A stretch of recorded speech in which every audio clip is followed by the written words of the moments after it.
Namo Phat. Thank you for joining me for our daily practice check-in. Listen, listen, listen. This beautiful sound calls us back to our true home.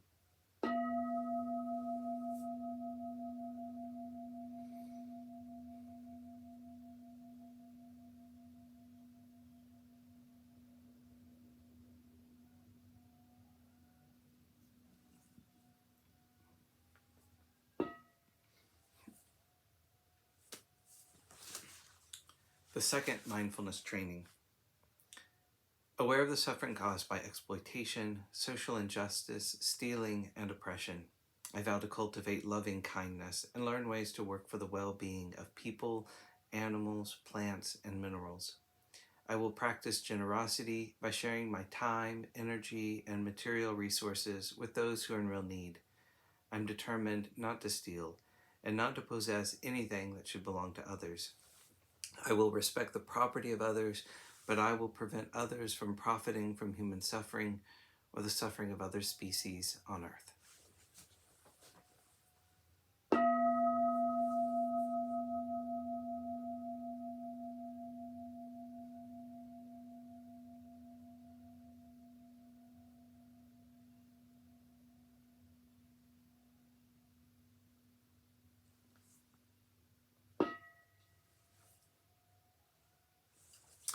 For our Dharma lesson, we're reading Ajahn Munindo's book, Unexpected Freedom, and we're continuing in a chapter called Getting to Know Our Emotional Household. When I allow this feeling of lack, often in the belly, to be received, I feel more honest and more genuinely alive.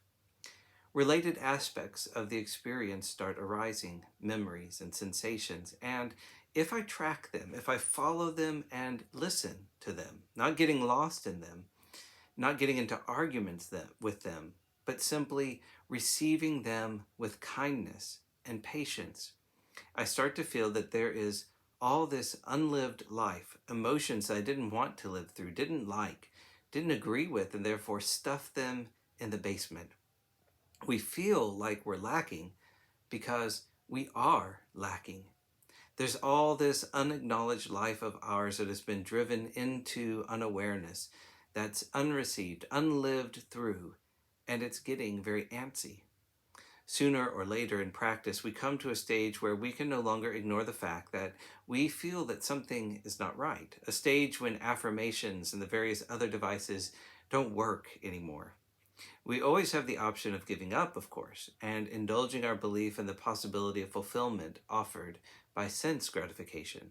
However, we also have the possibility of continuing on our path of practice, that of listening deeply and receiving our emotions with increased willingness. We might hear all these growling noises coming from down below and think, oh my goodness, what's going to happen if I lift that lid off of that? There can be a very real fear that arises when we find ourselves starting to encounter our unlived life. Habitually, there might be thoughts of wanting to reach for the bottle, roll some weed, or put on some good music, of doing anything but feeling this terrible feeling that we're going to be taken over by something unknown and terrifying. But what is there that would take us over anyway? This is England, for goodness sake. This is not some country full of tyrants oppressing us. This is England. Thankfully for us, there isn't anything out there that will harm us. The only thing that could possibly take us over is our own wild nature. And since that is our energy, surely there's nothing to be afraid of.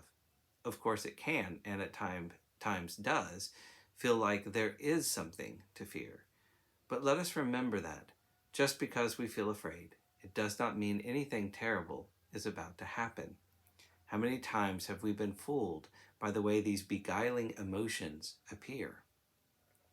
Rather than asking what emotions are, let us try asking, how freely can I receive myself in this domain of experience? And then let them teach us about life, about reality. If in asking that question we come upon a feeling of obstruction, let's get interested in that. How and where do I feel obstructed? Is it in the belly? Is it in the throat? Is there a sense that I am not allowed to feel these things? Is that what causes the feeling of being blocked or not allowed to know myself?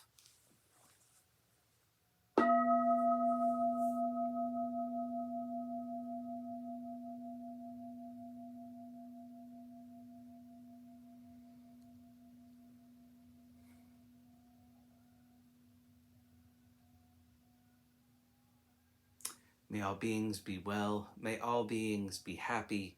May all beings be peaceful. Namo Adida Phat. Thanks so much for joining me today.